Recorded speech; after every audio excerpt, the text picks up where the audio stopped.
बिस्मिल्लाहिर्रहमानिर्रहीम। अस्सलाम वालेकुम व्यूअर्स, उम्मीद करती हूँ आप सब खैरियत से होंगे। आपको अपने चैनल मिस हिना में वेलकम कहती हूँ। तो क्लास हम लोगों का क्लास 9 मैथ्स सिंटैक्स book board chapter number 4 factorisation continue है, जिसकी आज हम एक्सरसाइज 4.2 का स्टार्ट करने जा रहे हैं, क्वेश्चन नंबर 4। तो आइए देखते हैं क्वेश्चन नंबर 4। जी, तो क्वेश्चन नंबर 4 में हमसे कहा जा रहा है रिजॉल्व इनटू फैक्टर्स। क्लास इसको भी हमने फैक्टर्स में रिजॉल्व करना है। देखिए, जब भी हमें फैक्टर्स से रिजॉल्व करना होता है तो क्लास सबसे पहले तो हम उसमें ये देखते हैं कि इन तीनों में अगर कोई कॉमन आ रहा है तो सबसे पहले तो हम कॉमन देखें। ठीक है जी, कॉमन तो हमने देखा यहाँ 9 है, 21 है और ये 8 है। तो तीनों में कॉमन तो कोई भी नहीं है, कोई भी ऐसा टेबल नहीं है जिसमें कि ये तीनों नंबर आते हों। और अगर हम वेरिएबल में देखें तो वेरिएबल में भी कॉमन नहीं है, क्योंकि इसके पास y है, यहाँ y है तो यहाँ नहीं है, यहाँ z है दोनों के पास तो यहाँ z नहीं है, यानी तीनों में कुछ भी कॉमन नहीं है। अब हम ये देखते हैं क्या इसमें कंप्लीटिंग स्क्वायर का फॉर्मूला लग सकता है। देखिए, कंप्लीटिंग स्क्वायर के यहाँ पर जो फॉर्मूले यूज हो रहे हैं वो दो ही है, या तो a plus B whole square या a minus B whole square. तो इन दोनों में से भी कोई फॉर्मूला अप्लाई नहीं हो सकता, क्योंकि अगर हम देखें उसके लिए जरूरी है कि फर्स्ट और लास्ट टर्म का हमारे पास होल स्क्वायर होना जरूरी है, या आप कह सकते हैं कि परफेक्ट स्क्वायर होना जरूरी है। तो यहाँ पर देखिए, अगर हम देखें तो ये 3 का स्क्वायर तो हो रहा है, y पे ऑलरेडी स्क्वायर लगा हुआ है, लेकिन अगर हम लास्ट नंबर को देखें तो 8 जो है वो किसी भी नंबर का परफेक्ट स्क्वायर नहीं है। ठीक है ना, या 8 का कोई भी परफेक्ट स्क्वायर नहीं है, यहाँ पर कोई भी ऐसा नंबर नहीं है जिसको स्क्वायर लेने पर 8 आता हो। तो लिहाजा यहाँ फॉर्मूला भी अप्लाई नहीं हो सकता। दूसरा, यहाँ पर साइन भी डिफरेंट है ना। देखिए, अगर हम a minus B whole square का लगाते हैं फॉर्मूला तो यहाँ माइनस होना चाहिए जबकि यहाँ प्लस है, यहाँ प्लस होना चाहिए जबकि यहाँ माइनस है। ठीक है ना, तो साइन भी मैच नहीं कर रहे और ना ही कोई वैल्यू ऐसी है कि जिसको हम फॉर्मूले से सॉल्व कर सके। तो फिर लास्ट हमारे पास एक ऑप्शन बचता है और वो है मिडिल टर्म ब्रेक। अब हम मिडिल टर्म को क्या करेंगे, ब्रेक करेंगे।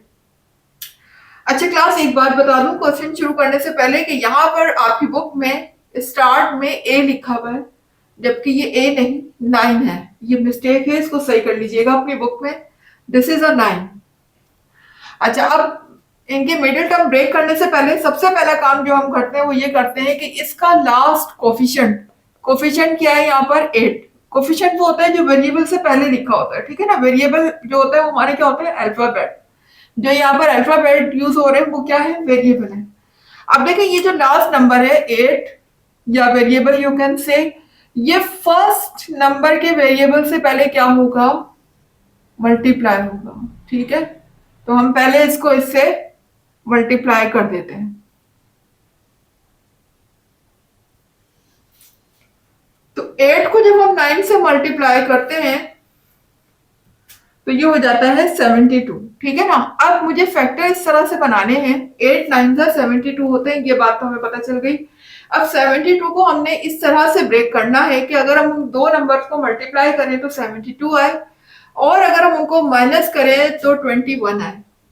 अब ये चीज भी कंफर्म होनी चाहिए कि हमने उन दो नंबर्स को माइनस करना है या प्लस करना है। तो देखिए, यहाँ माइनस होगा, क्योंकि मैं आपको लास्ट वीडियो में भी बता चुकी हूँ कि जो हमारा लास्ट नंबर यहाँ पर लिखा होता है उससे पहले जो साइन होता है, यहाँ माइनस साइन है, वो हमें इंडिकेट कर रहा होता है कि हमें उन दो नंबर्स को प्लस करना है या माइनस करना है। तो यहाँ लगा हुआ है माइनस, इसका मतलब वो दो नंबर जो हम ब्रेक करेंगे बीच में, वो लास्ट में ऐसे नंबर होने चाहिए जो कि आपस में क्या हो, सब्ट्रैक्ट हो। अगर यहाँ प्लस होता तो फिर हम उन दो नंबर्स को प्लस करते हैं। अभी हम क्या करेंगे, सब्ट्रैक्ट करेंगे। तो पहले तो मैं 72 का एलसीएम ले लेती हूँ, पता लगे कि 72 के कौन कौन से फैक्टर हैं। 2 का टेबल यूज करेंगे। 2 3 जा 6, 1 कैरी जाएगा, 2 6 जा 12, 2 1 जा 2, यहाँ पर शिफ्ट किया 1, 2 8 जा 16, 2 9 जा 18, 3 3 जा 9 एंड 3 1 जा 3। तो क्लास आप देख सकते हैं ये मेरे पास इस तरह से 72 के फैक्टर्स आ गए। देखिए, अब यहाँ मैं जिसको भी जिससे मल्टीप्लाई करूंगी पूरे, तो ये सब के सब मल्टीप्लाई होने के बाद रिजल्ट मुझे 72 ही देंगे। लेकिन अब मुझे बस इनमें से दो नंबर्स को ऐसे तलाश करना है, तो सर्च करना है कि उन दो को मैं आपस में सब्ट्रैक्ट करूं तो मुझे 21 मिल जाए। तो देखिए अगर मैं यहाँ पर ये करती हूँ, 2 टू ज़ा 4, 4 टू ज़ा 8, ठीक है, 2 टू ज़ा 4, 4 टू ज़ा 8 एंड 8 3 ज़ा 24। तो देखिए अगर मैं इन चारों को मल्टीप्लाई करती हूँ,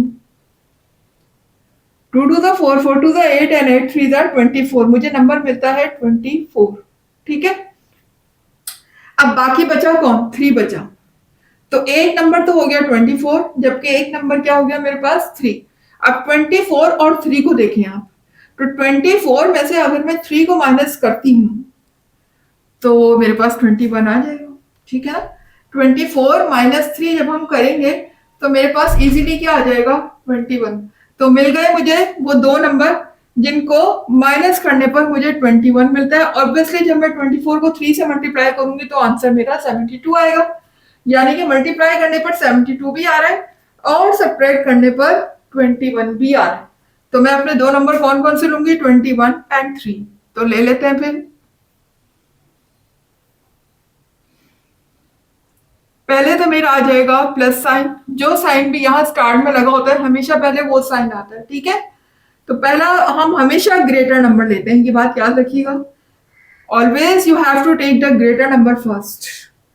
सो 24, और चूंकि इसके साथ वाई जेड लगा हुआ है तो हम भी इसके साथ वाई जेड लगा देते हैं। और जो नेक्स्ट नंबर होगा वो मेरा क्या होगा, 3 होगा, ये रहा। अब वो जो नेक्स्ट नंबर मैं लूंगी उसके साथ साइन में कौन सा लगाऊंगी, माइनस का, क्योंकि मुझे यहाँ पर सब्ट्रैक्ट करना है, मुझे यहाँ पर ऐड नहीं करना। अगर मैंने दोनों के साथ सेम साइन ले लिया तो एडिशन हो जाएगी। सब्ट्रैक्शन सिर्फ उसी सूरत मुमकिन है जब दोनों के साथ डिफरेंट साइन हो। पहला साइन वो लेंगे जो ऊपर लगा हो और दूसरा साइन उसका अपोजिट। अगर प्लस ले चुके हैं तो फिर हम सेकंड साइन माइनस लेंगे। तो यहां पर दूसरा नंबर मेरे पास है 3y(z)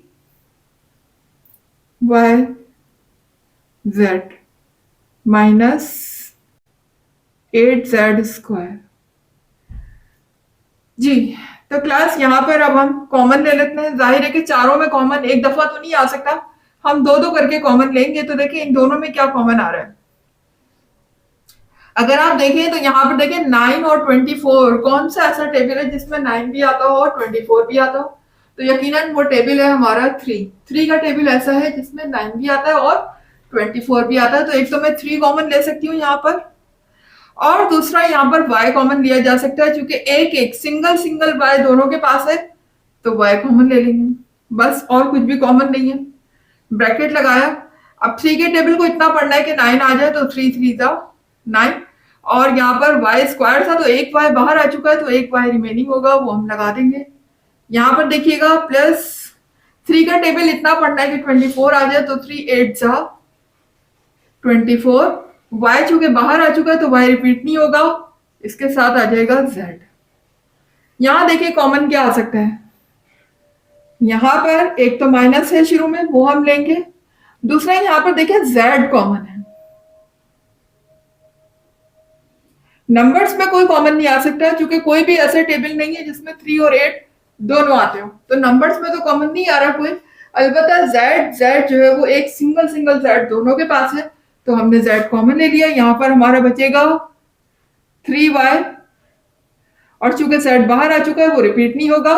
ये माइनस दोबारा अंदर माइनस से क्या होगा, मल्टीप्लाई होगा, तो माइनस माइनस प्लस हो जाएगा, और यहाँ पर कॉपी होगा 8, और एक z हम बाहर ले चुके हैं तो सिंगल है z अभी भी यहाँ पर रिमेनिंग होगा, ब्रैकेट क्लोज। तो क्लास अब आप देख सकते हैं कि यहाँ पर ये वाली ब्रैकेट और ये वाली ब्रैकेट अगेन कॉमन आ रही है, दोबारा दोनों से एक जैसी है। अच्छा, अब एक बात मैंने कल भी आपको बताई थी, आज दोबारा बता रही हूँ कि जो हम ये फैक्टर बना रहे होते हैं उसके बाद जब ये ब्रैकेट हमारे पास निकल कर आती है तो ये हमेशा सेम आएंगी क्लास, हमेशा, ऑलवेज। अगर ये सेम नहीं आती है, बाय मिस्टेक ये अलग आती है, ये अलग आती है, तो इसका मतलब मिस्टेक आपकी है, आपने फैक्टर्स रॉन्ग बनाए, ठीक है ना। तो इसका एक जैसा आना इस बात का सबूत है, इस बात की दलील है कि आपने जो फैक्टर्स बनाए वो बिल्कुल करेक्ट है। तो हम इस ब्रैकेट को कॉमन ले लेते हैं, 3y प्लस 8z, ये कॉमन आ गई।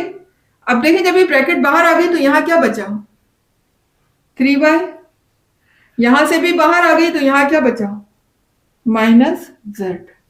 तो ये हमारी फैक्टर की फॉर्म आ चुकी है, आप देख सकते हैं। बस यही मेरा आंसर होगा। ठीक है, अब आ जाते हैं पार्ट 2 की तरफ। तो सबसे पहला काम जो हम देखते हैं वो ये देखते हैं कि यहाँ कोई कॉमन आ रहा है, तीनों में ऐसा नंबर जो कि तीनों के टेबल में आता हो, तीनों उसके टेबल में आते हो। ठीक है ना। अब देखिए यहाँ पर अगर मैं 2 कॉमन लेती हूँ तो 2 के टेबल में 2 भी आता है, 8 भी आता है और 42 भी आएगा, क्योंकि लास्ट नंबर इवन है। तो मैं यहाँ से 2 कॉमन ले लेती हूँ। अब 2 का टेबल इतना पढ़ना है कि 42 आ जाए, तो 2 2 जा 4 एंड 2 1 जा 2 एक्स स्क्वायर। इसी तरह से यहाँ 2 का टेबल इतना पढ़ना है कि 8 आ जाए, तो 2 4 जा 8 एक्स एंड 2 1 जा 2। ठीक है, उसके बाद देखिएगा अब मुझे अंदर फैक्टराइज करना है, मिडिल टर्म को ब्रेक करना है, क्योंकि जाहिर है फर्स्ट और लास्ट टर्म का परफेक्ट स्क्वायर नहीं हो सकता और ना इसमें कोई फॉर्मूला बनाया हो सकता। तो फिर हम मिडिल टर्म ब्रेक के मेथड से इसको करें। और वो कैसे करेंगे, देखिए पहले लास्ट नंबर को फर्स्ट नंबर से मल्टीप्लाई करें, तो 1 को अगर मैं 21 से मल्टीप्लाई करती हूँ तो 21 ही आएगा। ठीक है, 21 ही होगा। अब 21 को मुझे इस तरह से ब्रेक करना है कि मैं उन दोनों नंबर्स को माइनस करूं तो मुझे 4 मिले, मल्टीप्लाई करने पर 21 मिले और माइनस करने पर मुझे 4 मिले। माइनस क्यों करेंगे, क्योंकि ये वाला साइन लास्ट नंबर से पहले वाला साइन हमें इंडिकेट कर रहे हैं कि हम लाजमी सब्ट्रैक्शन ही करेंगे, उन दो नंबर को सब्ट्रैक्ट ही करेंगे, एडिशन यहाँ पर नहीं होगी। अगर यहाँ प्लस साइन होता तो फिर हम प्लस करते हैं। अब जरा देखिएगा 21 को ब्रेक करने जा रही हूँ, तो 3 के टेबल में होगा ये 3 7 21 एंड 7 1 7।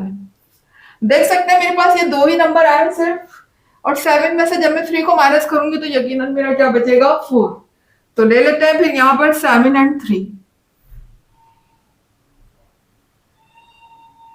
तो फर्स्ट नंबर लूंगी मैं 7 और इसके साथ x लगा दूंगी, जो कि x लगा हुआ है। साइन वही लगेगा जो ऊपर मौजूद है मिडिल टर्म में, माइनस का मौजूद है तो हम पहले माइनस का लगाएंगे और हमेशा पहले लेंगे ग्रेटर नंबर, स्मॉलर नंबर बाद में लेते हैं। ठीक है, अब देखिए चूंकि मैंने क्या करना है, सब्ट्रैक्ट करना है, तो जो मैं 3 लिखूंगी ना वो अपोजिट साइन के साथ लिखूंगी, यानी अगर मैं माइनस पहले ले चुकी हूं तो अब मैं लगाऊंगी प्लस।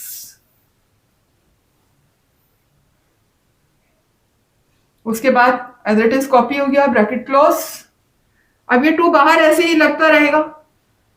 यहाँ पर देखिए आप कॉमन लेना है, हमें दो दो करके कॉमन लेंगे तो 7 और x दोनों कॉमन आएंगे। इसके पास भी एक x है, इसके पास भी एक x है, और 7 इसलिए कॉमन लूंगी कि 7 के टेबल में 7 भी आता है और 21 भी आता है। तो मैं यहाँ पर 7 एंड x कॉमन ले लेती हूँ। अंदर क्या बचेगा, 7 का टेबल इतना पढ़ना है कि 21 आ जाए, तो 7 3 जा 21 और एक x बाहर कॉमन आ चुका है, तो हमारे पास रिमेनिंग एक x बचा हुआ है। और 7 1 जा 7, 1 हम लगाते नहीं यहाँ पर। अच्छा, x भी बाहर आ चुका है तो हम x भी नहीं लिखेंगे, फिर लिखेंगे क्या यहाँ पर 1। ठीक है, जब पूरी की पूरी वैल्यू बाहर आ जाती है तो फिर हम क्या लिखते हैं 1। अब यहां देखें, अब इन दोनों में बजाहिर कुछ भी कॉमन मुझे नजर नहीं आ रहा है, वेरिएबल भी कॉमन नहीं है, कोई नंबर भी कॉमन नहीं। तो ऐसी सूरत में जब कुछ भी कॉमन नहीं होता तो हम 1 कॉमन ले लेते हैं। यहां अंदर बचेगा अब 3x माइनस 1। ये साइन जब दोबारा अंदर मल्टीप्लाई होगा तो प्लस माइनस माइनस हो जाएगा। और देखिए आप ये 3x minus 1 3x minus 1 again common आ जाएगा। ये देखेंगे 3x माइनस 1 3x माइनस 1 हमने कॉमन ले लिया ये। उसके बाद देखिए अब अंदर क्या बचेगा, जब ये बाहर आ चुका है तो अब अंदर सिर्फ यहाँ पर क्या रह गया 7x।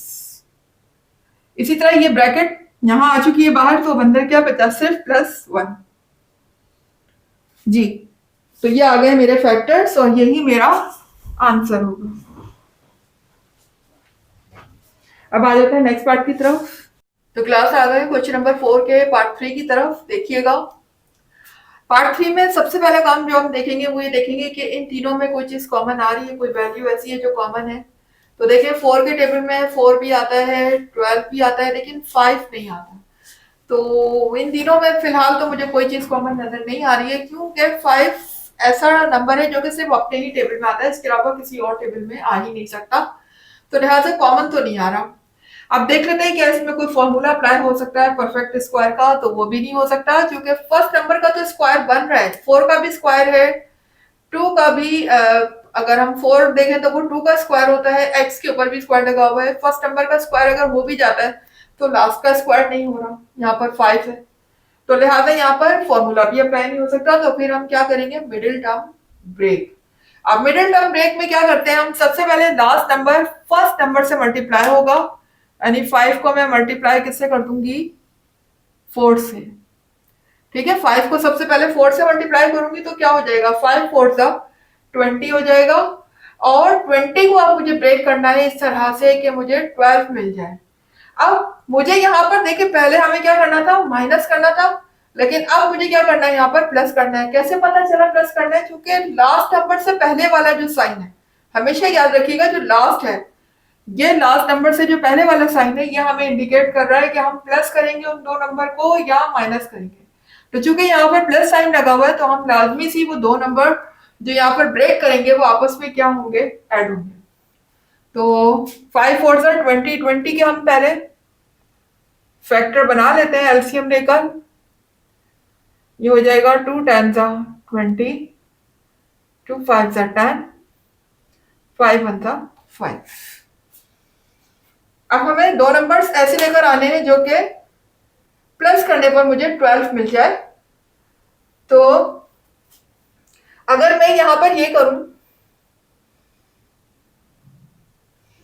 2 2 4 कर, एक नंबर 4 हो जाएगा, दूसरा नंबर 5 हो जाएगा, तो 4 और 5 को अगर मैं प्लस करती हूँ तो 20 नहीं होगा, ओ सॉरी 12 नहीं आएगा। अगर मैं ये करूँ 5 2 10 कर लूं, एक नंबर कर लूं 5 2 10, और दूसरा नंबर क्या हो जाएगा 2, तो 10 प्लस 2 मेरे पास 12 हो जाएगा। तो देख लीजिए एक नंबर मेरे पास आ गया 10, 5 को 2 से मल्टीप्लाई किया तो मेरे पास आया 10, फिर बचा मेरे पास क्या 2, तो 5 2 से 10 हो गया, एक नंबर 10 आ गया, दूसरा 2 हो गया, तो 10 में अगर मैं 2 प्लस करती हूँ तो मेरे पास क्या आ जाता है 12, यानी मुझे वो दो नंबर मिल चुके हैं जिनको प्लस करने पर मुझे क्या मिलेगा 12, और मल्टीप्लाई करूंगी 10 को 2 से, तो 10 2 20, मुझे 20 मिल जाएगा। ठीक है, तो मैं ब्रेक कर लेती हूँ, यहाँ पर हो जाएगा 4x², अब साइन प्लस का आएगा, पहले ग्रेटर नंबर लिख लेते हैं 10। अब चूंकि मैं क्या कर रही हूँ, एडिशन कर रही हूँ, अब मैं अपोजिट साइन नहीं लगाऊंगी, बल्कि मैं दोनों के साथ सेम साइन लगाऊंगी, और सेम साइन वही होगा जो ऊपर मेंशन है। अगर ऊपर प्लस मेंशन है तो दोनों के साथ प्लस साइन आ जाएगा, अगर ऊपर माइनस मेंशन है तो दोनों के साथ माइनस आ जाएगा। ठीक है, दोनों के साथ सेम साइन आएंगे। अपोजिट साइन सिर्फ जब आते हैं जब आपको सब्ट्रैक्ट करना होता है, एडिशन में सेम साइन लगते हैं, तो यहाँ पर दोनों के साथ यही साइन आएगा प्लस का, क्योंकि हम यहाँ पर ऐड कर रहे हैं। दूसरा नंबर, एक तो 10 था, दूसरा नंबर मेरा क्या है 2 है, अब 2 के साथ भी x लगा लेंगे, +5। अब हम इनमें कॉमन ले लेंगे दो दो करके, इन दोनों में देखिए कॉमन क्या आ रहा है, कोई ऐसा टेबल जिसमें ये दोनों आते हो, 4 भी आता हो 10 भी आता हो, तो वो 2 का टेबल है। 2 के टेबल में 4 भी आता है और 10 भी आता है, इसके अलावा दोनों के पास एक x, सिंगल सिंगल x दोनों के पास है ना, एक एक x, तो यहाँ पर एक तो 2 कॉमन आ जाएगा और एक x कॉमन आ जाएगा।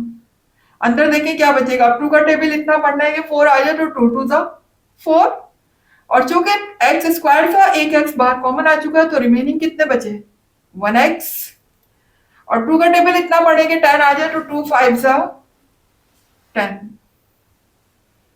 x नहीं आएगा क्योंकि x बाहर आ चुका है। यहां देखिएगा अब इनमें कुछ भी कॉमन नहीं है, देखिए 2 के टेबल में 2 आता है तो 5 नहीं आता, वेरिएबल इसके पास x है तो यहाँ नहीं है, तो कोई भी चीज कॉमन नहीं है, तो ऐसी सूरत में क्या कॉमन लेंगे हम 1, क्या कॉमन लेंगे 1। जब 1 कॉमन ले लिया तो अंदर वाली चीज जो लिखी है वो एज इट इज रिपीट हो जाएगी।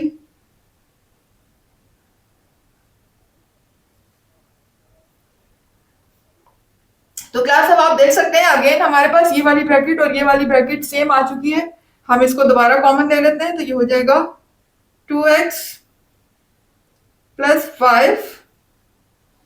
अब देखें ये ब्रैकेट तो बाहर आ गई है, तो अब अंदर क्या बचेगा, खाली 2x बचेगा। यहां से भी ये ब्रैकेट बाहर है, तो अंदर क्या बचा, सिर्फ +1। यही मेरे फैक्टर हो गए और यही मेरा आंसर होगा। अच्छा क्लास, इनमें से आप किसी भी ब्रैकेट को आगे पीछे लिख सकते हैं। आप चाहे तो पहले इसको लिख लें, इसको बाद में लिख लें, इससे कोई फर्क नहीं पड़ता। आपको पहले भी बता चुकी हूँ, जब दो ब्रैकेट के बीच में मल्टीप्लाई का साइन हो तो आगे पीछे लिखने से कोई फर्क नहीं पड़ता है, ठीक है। यहाँ देखिएगा क्लास, अब यहाँ भी मुझे मिडिल टर्म ब्रेक ही करना होगा, क्योंकि लास्ट टर्म का भी परफेक्ट स्क्वायर नहीं है, ना ही फर्स्ट टर्म किसी का परफेक्ट स्क्वायर है। अब लास्ट नंबर को मैं क्या करूंगी, फर्स्ट नंबर से मल्टीप्लाई कर दूंगी। तो 13 को अगर मैं 3 से मल्टीप्लाई करती हूं तो मेरा क्या आएगा, ये हो जाएगा 3 3 जा 9 और 3 1 जा 3, 39 आएगा मेरा। और अब मुझे 39 को ब्रेक करना है, और ब्रेक इस तरीके से करना है कि अगर मैं मल्टीप्लाई करूं तो 39 आए, और अगर मैं माइनस करूं, देखिए फिर लास्ट नंबर पे क्या लगा हुआ है, माइनस, इसलिए मुझे क्या करना है, अब यहाँ पर सब्ट्रैक्ट करना है, ठीक है ना। यहाँ लास्ट नंबर पे एडिशन लगा हुआ था, तो मैंने दो नंबर को क्या किया, ऐड किया। यहाँ पर माइनस लगा हुआ है, तो अब मैं उन दो नंबर को जो ब्रेक करने जा रही हूँ उनको मुझे क्या करना होगा, सब्ट्रैक्ट करना होगा, ताकि मुझे 38 मिल जाए। तो अब मैं सब्ट्रैक्ट कैसे कर सकती हूँ कि देखें, यहाँ पर सबसे पहली चीज 38 लिखा हुआ है, ठीक है ना। हमें क्या चाहिए, मल्टीप्लाई करके 39। तो अब अगर मैं 39 का ही टेबल पढ़ती हूँ, 39 1 जा 39, ठीक है। 39 को 1 से मल्टीप्लाई करती हूँ तो 39 1 जा 39 होगा, और 39 में से जब मैं 1 को माइनस करूंगी तो मेरा क्या आ जाएगा, 38 आ जाएगा। इसके फैक्टर बनाना तो बहुत ही ईजी है, आपको एलसीएम भी नहीं लेना पड़ा, वैसे ही नजर आ रहा है कि 39 और 1 हम दो नंबर को ब्रेक कर लेते हैं, जिसमें से जब मैं 39 में से 1 को माइनस करूंगी तो मुझे मिल जाएगा 38। तो बना लेते हैं फिर। फर्स्ट साइन मेरा वही होगा जो ऊपर लगा हुआ है, और पहला नंबर मेरा है 39, क्योंकि मैं 39 का ही टेबल यूज कर रही हूं। यहाँ पर 39 को कितने टाइम मल्टीप्लाई करना है, 1 टाइम। अब फर्स्ट साइन मैंने माइनस का लगाया, तो सेकंड साइन क्या होगा, प्लस, क्योंकि मुझे यहाँ पर क्या करना है, सब्ट्रैक्ट। दूसरा नंबर मेरा 1 होगा, क्योंकि 39 को मैं 1 टाइम मल्टीप्लाई कर रही हूँ, और 1 हम लगाते नहीं, 1 नहीं लगाते तो सिर्फ क्या आ जाएगा, xy। और लास्ट नंबर मेरा लिखा हुआ है 13y², तो ये एज इट इज कॉपी हो जाएगा। तो क्लास अब यहां से मैं कॉमन ले लेती हूँ। देखिए दोनों के पास सिंगल एक्स मौजूद है, वो तो कॉमन आ जाएगा। इसके अलावा 3 कॉमन लेंगे, क्योंकि 3 के टेबल में 3 और 39 दोनों आते हैं। तो मैं 3 कॉमन ले लेती हूँ और x कॉमन ले लेती हूँ। अंदर देखें ये पूरा 3 जो है बाहर आ चुका है, सिर्फ क्या रह गया यहाँ पर, एक x, क्योंकि 1x बाहर है तो 1x यहाँ पर रिमेनिंग है। यहाँ पर मुझे 3 का टेबल इतना पढ़ना है कि 39 आ जाए, तो 3 1 जा 3 एंड 3 3 जा 9, यानी 3 को 13 टाइम पढ़ने पर मुझे क्या मिलता है, 39। और x चूंकि बाहर आ चुका है, अब रिपीट नहीं होगा, यहाँ क्या बचेगा, सिर्फ y।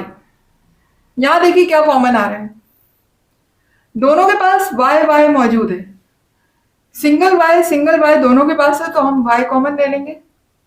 अंदर मेरा बचेगा x, और ये वाला प्लस अंदर वाले माइनस से मल्टीप्लाई होगा, तो प्लस माइनस माइनस, यहाँ क्या बचेगा 13, और सिंगल y बचेगा, क्योंकि एक y हम बाहर कॉमन ले चुके हैं। Bracket close. अब देख सकते हैं ये ब्रैकेट और ये ब्रैकेट दोबारा से कॉमन आ चुकी है, तो हम इसको दोबारा कॉमन ले लेंगे। अब चूंकि ये ब्रैकेट तो बाहर आ चुकी है, आपको पता है जब कॉमन आ जाता है तो वो रिपीट नहीं होता, तो यहां पर अब क्या बचेगा, 3x। इसी तरह यहां से भी ये ब्रैकेट बाहर आ चुकी है, अब यहां क्या रह गया, सिर्फ 1। तो क्लास ये मेरे आ चुके हैं यहाँ पर फैक्टर्स, आप देख सकते हैं। बस इससे आगे ये सिंप्लीफाई नहीं होगा, दैट इज आवर आंसर। तो क्लास यहाँ पर मेरा क्वेश्चन नंबर 4 हुआ कंप्लीट। इंशाल्लाह यहाँ पर एक्सरसाइज मेरी 4.2 भी कंप्लीट हो चुकी है। उम्मीद है कि इसके कॉन्सेप्ट आपको क्लियर हो गए होंगे, और अगर नहीं भी हुए तो क्लास मेरी वीडियो को बार बार रिपीट कर कर आप देख सकते हैं। इजीली आपके इंशाल्लाह कॉन्सेप्ट क्लियर हो जाएंगे। प्रैक्टिस कीजिएगा बहुत ज्यादा, तो इंशाल्लाह जरूर आपको कामयाबी होगी। मुझे दीजिएगा इजाजत, बस जाने से पहले इतनी बात कि अगर वीडियो पसंद आई, आपके कॉन्सेप्ट क्लियर हुए, नॉलेज में इजाफा हुआ, तो फिर क्लास वीडियो लाइक करने में देर नहीं कीजिए। वीडियो को लाइक कीजिए, चैनल को सब्सक्राइब करके बेल आइकन को हिट कीजिए। ऑल पे क्लिक करेंगे तो हर नई आने वाली वीडियो को नोटिफिकेशन सबसे पहले देखने को मिलेगा। इसके अलावा जितना ज्यादा हो सके मेरी वीडियो को शेयर करें, ज्यादा से ज्यादा शेयर करें ताकि नॉलेज फैल जाए। और मुझे दीजिएगा इजाजत नेक्स्ट एक्सरसाइज तक के लिए। जब तक के लिए अल्लाह हाफिज।